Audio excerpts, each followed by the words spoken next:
Si le concept de diversité est connu des naturalistes et des biologistes depuis longtemps, le terme biodiversité est un néologisme récent, né de la contraction de diversité biologique.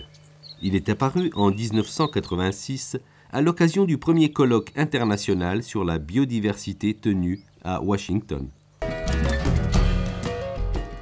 Si la stabilité de l'écosystème est tributaire de la diversité de ses êtres vivants, le fonctionnement optimal d'un écosystème sera remis en question avec la disparition de certaines de ses espèces constitutives. L'énergie fait fonctionner un écosystème et circule à travers les chaînes alimentaires.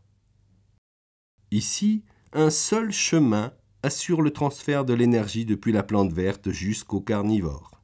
La disparition accidentelle d'une seule de ces trois espèces induit des dysfonctionnements graves, voire la disparition de l'écosystème. Le deuxième écosystème montre une grande diversité en plantes, en herbivores et en carnivores. De nombreux cheminements font transiter l'énergie.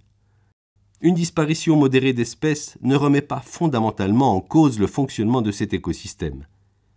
Les voies restantes sont suffisamment nombreuses pour écouler l'énergie.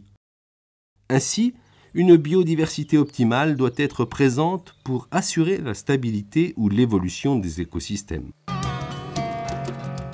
Autrefois, la nature, réservoir de biodiversité, était parfois considérée comme hostile. Les animaux étaient classés en utiles ou nuisibles.